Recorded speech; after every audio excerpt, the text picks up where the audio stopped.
Bonjour, bonjour, chers amis, bonjour. Comment allez-vous aujourd'hui? Bien?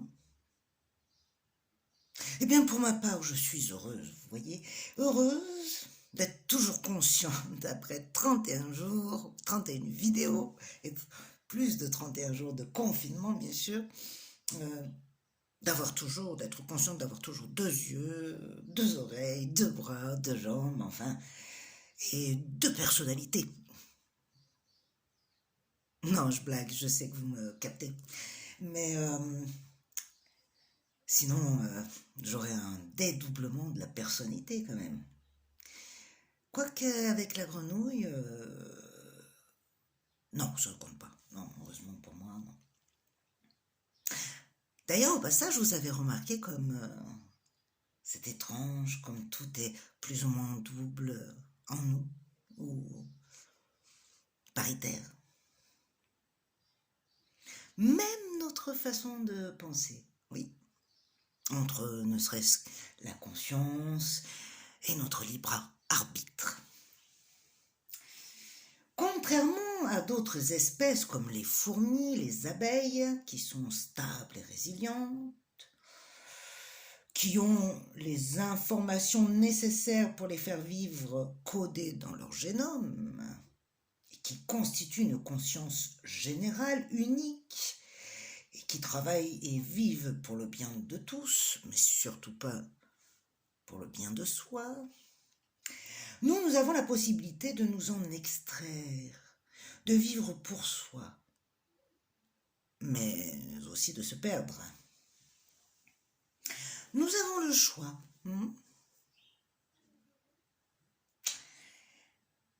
C'est un peu comme le principe de boire le verre, de voir le verre à moitié plein ou bien à moitié vide. On peut être heureux ou bien malheureux en fonction du regard que l'on porte sur une situation, ou tout simplement en être complètement indifférent. Nous sommes libres d'être un gentil, un méchant, un marginal, un sauveur ou un fuyant. Quand même, quel éventail nous possédons! Et pourtant, par moments, il nous restreint ce choix, ce possible. Tant de possibles sans aucune indication finalement. On est perdu. Quel est le bon comportement? Cela est très perturbant et nous incite à vivre conforme à une société, même de fiction. Je veux parler, bien entendu, de l'attachement. Des études ont été faites par Bowlby et Winnicott sur la théorie de l'attachement. C'est ce qui nous sociabilise et peut aussi nous rendre dépendants, voire nous poser dans des situations dans lesquelles on ne peut pas se délier. C'est l'une des bases de notre développement socio-relationnel. Car nous avons besoin de repères. Un petit enfant va observer comment font ses parents pour pouvoir le faire lui-même. C'est de l'apprentissage. Mais si ce que l'on a connu enfant n'a pas été bon, malheureusement, seule la coupure peut nous apporter une possible émancipation vers d'autres propositions, pour engendrer bien sûr une réparation. Prenons un exemple simple. Quelqu'un qui apprend à conduire sans avoir passé son code. Le jour où il sera face à l'apprentissage de son permis de conduire, il sera obligé de désapprendre pour réapprendre. Eh bien, d'une certaine manière, suivant le contexte, nous sommes obligés de désapprendre ce que nous avons comme acquis dans sa totalité pour pouvoir réapprendre de manière différente et surtout dans la proposition et la perspective de l'autre. Je crois que le pire, c'est le lien qui a été trop bon. Je veux dire trop présent, étouffant, toujours présent à répondre aux moindres besoins. Il nous enchaîne au fer de l'approbation. Dis, c'est bien comme ça? Alors, si on a du mal à couper des relations ou encore à faire des liens, on saura d'où cela vient. Mais on peut aussi faire appel à un ami. Bien entendu, j'ai nommé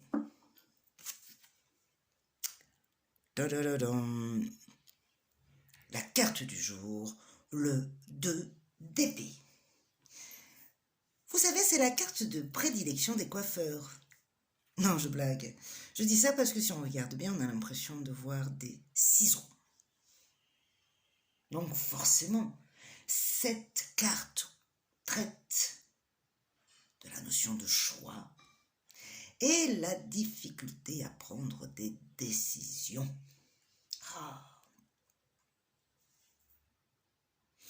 Si vous essayez de ne pas voir ou de faire l'autruche par rapport à une situation en vous disant à vous-même et aux autres que si vous ignorez ce choix assez longtemps, il s'éludera de lui-même, eh bien malheureusement non. Sachez que l'on doit s'y confronter pour se rendre conscient et bien sûr s'en débarrasser. Mais rassurez-vous, votre subconscient finira toujours par vous obliger à lui faire face, à vous confronter et à traiter la situation, en le projetant bien évidemment dans une situation externe. Les deux épées vous rappellent que certaines décisions dans la vie sont parfois assez difficiles à prendre et peuvent entraîner la possibilité de conséquences douloureuses, oui. Mais si vous en êtes là, c'est que, quelque part, elles sont déjà en train de faire souffrir. Et que quitte à souffrir, autant que cela soit pour la bonne cause, dans l'espoir et la promesse d'une paix ou d'un meilleur. Non. Par peur, parfois, on maintient des situations qui ne font que se dégrader. Et au final, tout ce dont on avait peur finit par arriver. Alors, prenons le taureau par les cornes, chers amis, chers matadors, mais pas au prix d'un sacrifice gratuit et inutile, mais au titre d'une grâce à votre plus belle intention, une offrande. En pleine conscience des conséquences possibles.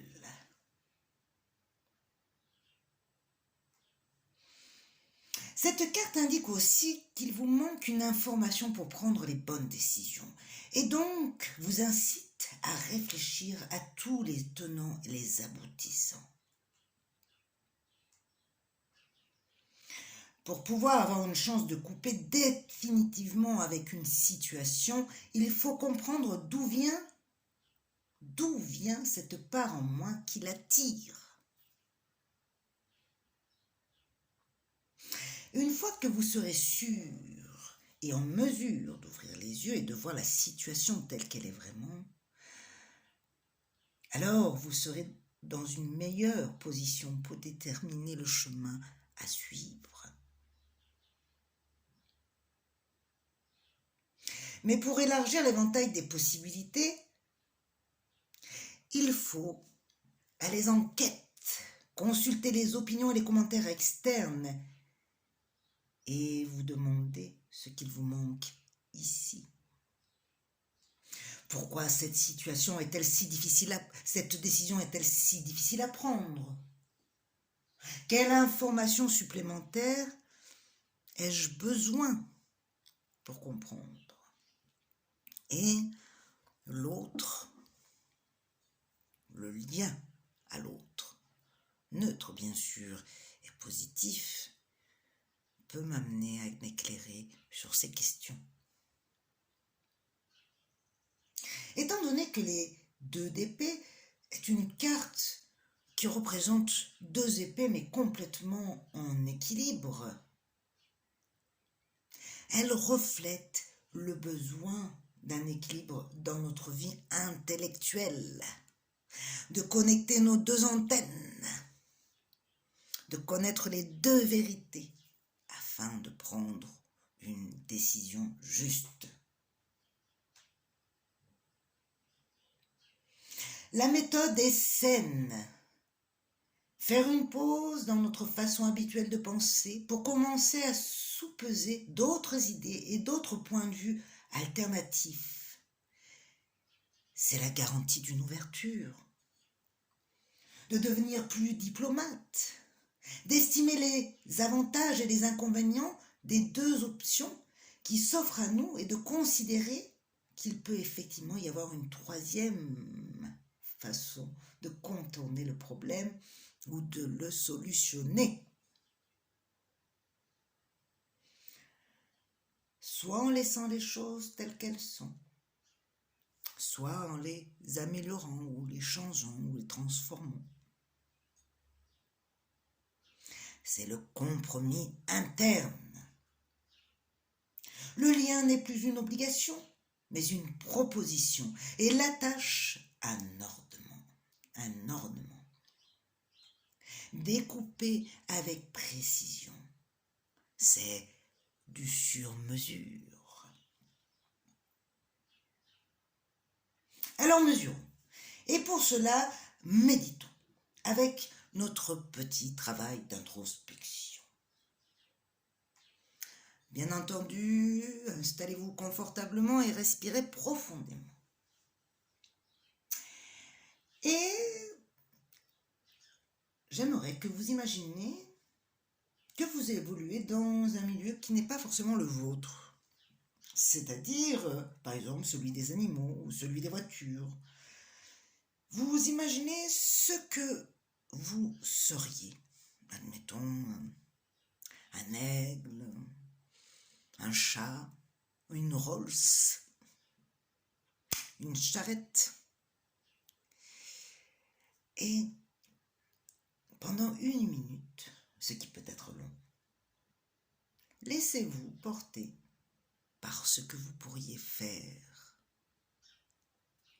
Allez, mettez la vidéo sur pause, on se retrouve dans 1 minute. À de suite.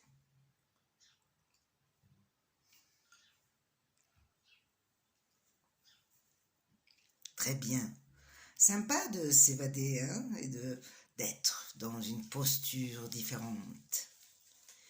Sachez que la meilleure façon de pouvoir régler une situation, des fois, c'est de se mettre à la place de l'autre.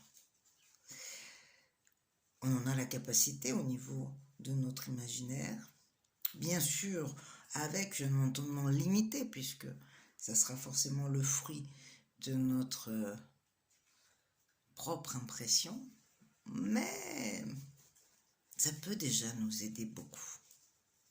Allez, il est temps de tirer une carte. Sinon, on va faire tomber l'autre. Hop, hop, hop, hop. Le 2 d'épée, on prend, et là, oh, c'est le 33, lumière. Je le pose à côté, de toute façon, malheureusement, on ne voit pas. Je prends mon livre. 33, lumière.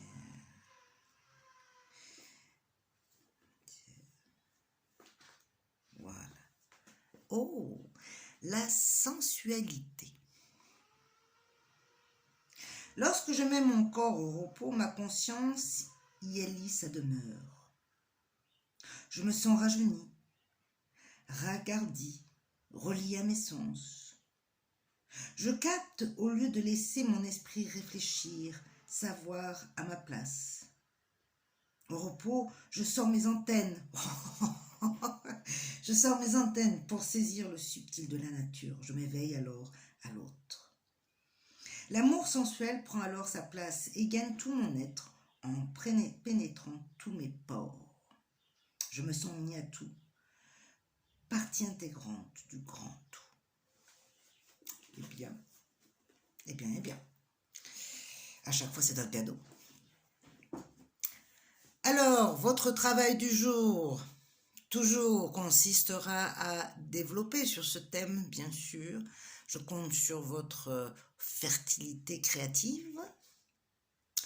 Et nous allons terminer avec notre petite anecdote du jour. N'hésitez pas à m'envoyer vos productions, j'adore. Et l'anecdote du jour, c'est une fourmi, peut-être une cigale aussi, voire une grenouille. Je vous laisse méditer, réfléchir à la question. Je vous souhaite une belle journée. Prenez soin de vous et à demain.